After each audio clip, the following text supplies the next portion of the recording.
चीज ऐसी नहीं है जिसका हम पक्का दावा दे सकते हैं सिवाय एक चीज के। एक बच्चा जन्म लेता है, अब जन्म लेने के बाद वो बड़ा होगा कि नहीं होगा इसमें संदेह है?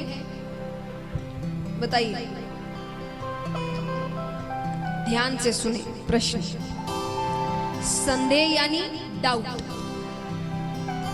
कि एक बच्चा जन्म लेता है, वो बच्चा बड़ा होगा कि नहीं होगा इसमें संदेह है? नहीं है। आपको उसकी आयु पता है? तो संदेह है। हमको क्या पता वो कितना बड़ा होगा, उसकी आयु कितनी भगवान ने देकर रखी है। तो संदेह है। वो पढ़ाई करेगा कि नहीं करेगा इसमें संदेह है। क्या पता ना करे, उसको नहीं मन होगा पढ़ने का। उसकी शादी होगी कि नहीं होगी इसमें संदेह है। उसके बच्चे होंगे कि नहीं होंगे इसमें संदेह है। वो मरेगा कि नहीं मरेगा इसमें संदेह है? इसमें कोई संदेह नहीं है। तो जीवन में एक ही ऐसी चीज है जिसमें कोई संदेह नहीं है कि हमारी मृत्यु तो आनी है।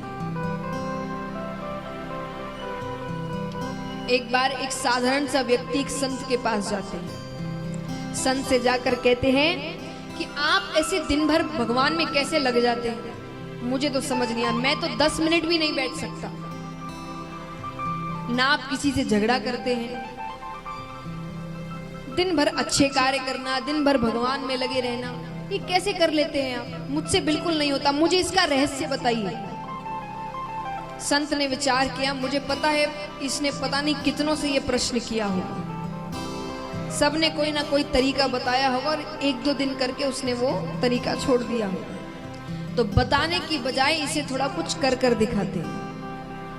संत ने उसके हाथ लिए, हाथ थोड़ा देखते हैं, उसके बाद कहते देखो ये सब तो छोड़ो, 10 दिन में तुम्हारी मृत्यु है।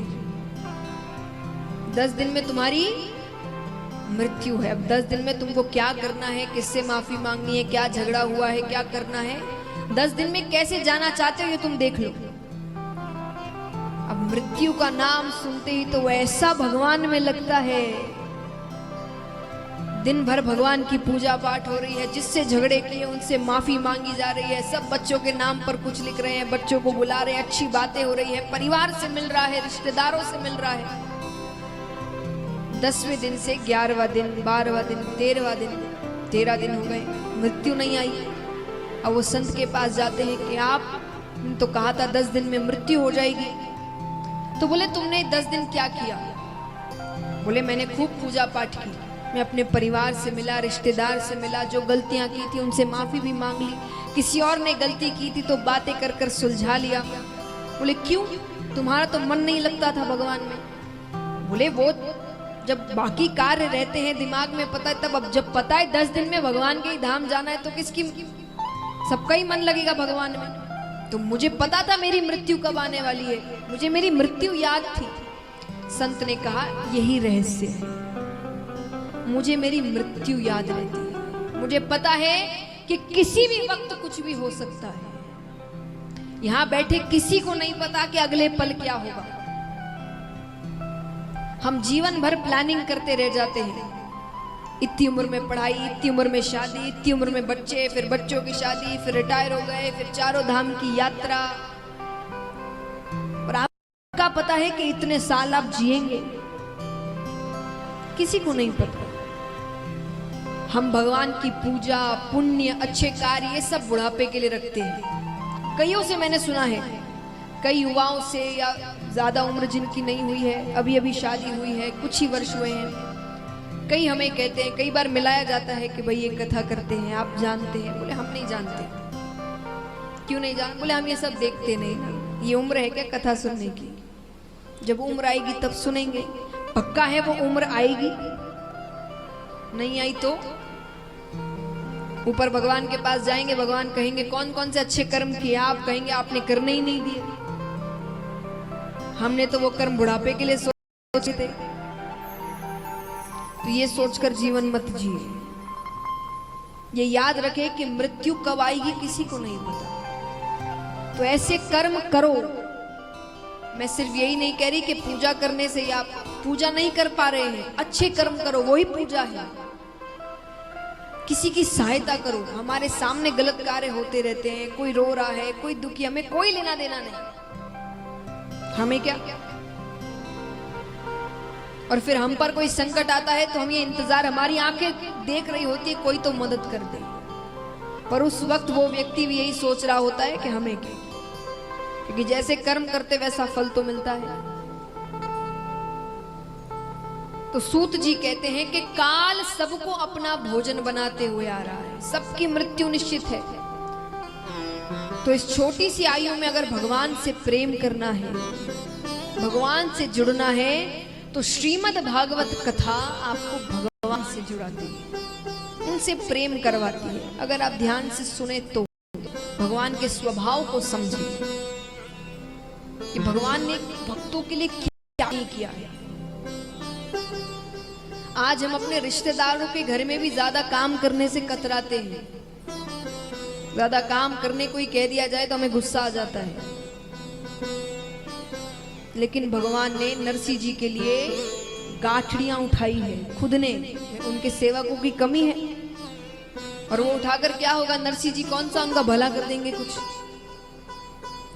पर वो अपने हर भक्त के लिए कितने रूप धारण करे। किसी के लिए सेवक बन गए, किसी के लिए उसका रथ हाँक रहे हैं, किसी के लिए कि नाई बन गए।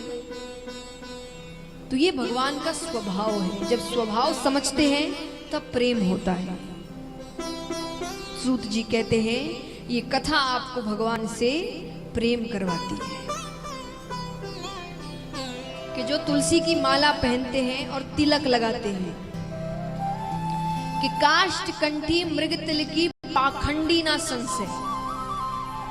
सब पाखंडियों के लक्षण हैं कि काष्ठ कंठी मृग तिल की पाखंडी ना संशय और मूर्खा नाम लक्षणम चैते है तप मुद्रा धरो मिता। कि जो तुलसी की माला पहनते हैं, तिलक लगाते हैं, भगवान की भक्ति में रहते हैं, ये सब मूर्खों के लक्षण हैं।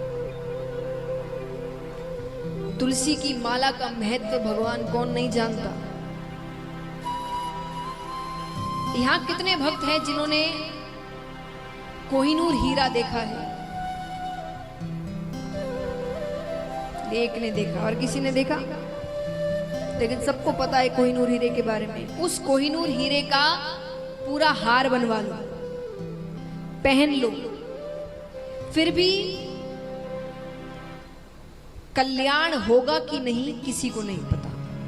पता है जरूरी है कोहिनूर हीरा या हीरा चांदी कुछ पहन के रखेंगे तो भगवान कल्याण करेंगे, किसी को नहीं पता।